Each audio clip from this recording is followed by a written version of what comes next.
You good? Yes, sir. Yo. All right, sir. Not now. Not now. Tone it up. Hey, shake, hey, what's good? We starting. I seen that slick talk all in the chat yesterday. Yeah. That was you or that was Ken? Yeah. That was That you? was me. Oh, he was letting it be known. Yeah. He was letting his knowledge be born? Absolutely. All right, let's get to it. Absolutely. Well, man, What's the problem right now with New York basketball, man? what's the problem? Yeah. Work ethic with the kids, teaching. You know what I mean? You know, it's too many, like, I always use this example, you can't have babies teaching babies. You know what I mean?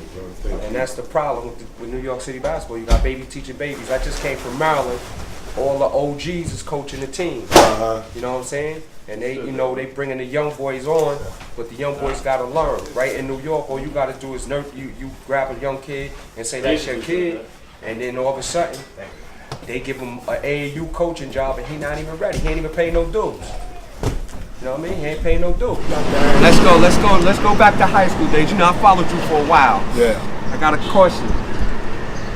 Myrtle Beach Ball Classic. Oh, come on. KA. KA. All of y'all in that joint. Grant Hill, Allen Houston, UKA. How y'all let them skate through that joint? Hey, Darren Hancock at the time played Hancock. down there too. So Kenny and I were really good friends. He was #1 that year. I was #2. Yep. And actually, Kenny and I were going to go to the same school together. So we took our visit together to Syracuse.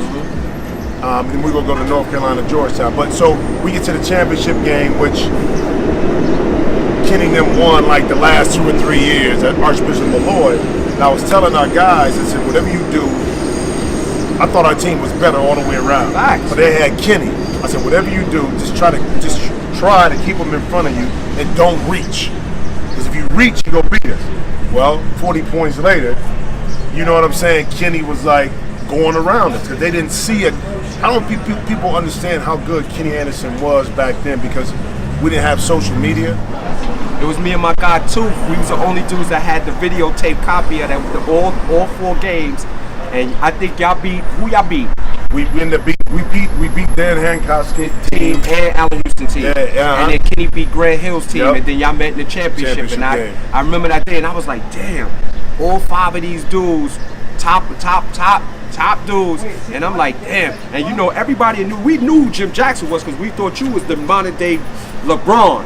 You know what I'm saying? It was like, damn, 6'7", brick built like a brick house. And we watching the tape. I said, damn, I don't know if Kenny and them can handle this dude. You manhandling everybody, throwing it. Like, wow. We were shocked. We was like, yo, you beat them? Yeah. Wow. You know Kenny, what I'm saying? but that's what I'm saying. Kenny had this unique thing where he wasn't gonna beat you by shooting deep, but he can get around you in that mid-range, and then as soon as you come to help, he's making the right plays.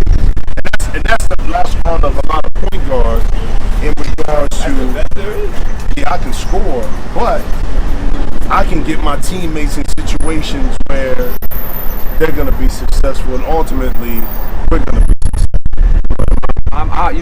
like I told Kanan, I'm kind of proud that they put you back on the NBA, let you talk basketball in a different perspective, because like I watch it and I be like, yo, they got a lot of guys on there, but they don't, the perspective is always one-sided, and I just started.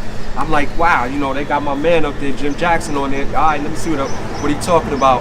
You know what I mean? This my guy, Ro. What up, Ro? You know what I'm saying? And I'm like, yo, they got Jim Jackson up there. You give a very, very good, heartfelt, unique perspective on basketball, and it's always real, and that's positive to see, because a lot of guys need to understand,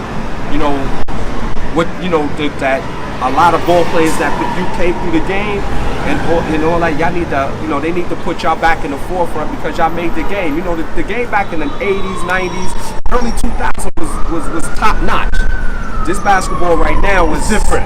And I say this, I'm a guy that played back in the day, and I'm impressed because I played on 12 teams. I went through the whole gamut of emotion, of being the guy, to having to put your ego to your side and be a 6-man or whatever, to one of my last year in the Lakers not even playing. Nice. So when I break down and look at different things, I can relate to all different scenarios that guys are going through.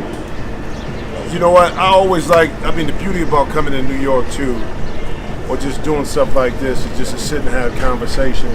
Again, we're at the barber shop, beautiful day in New York. But I think at times we get lost in the shuffle and forget about the little things. So I always like to get out and engage.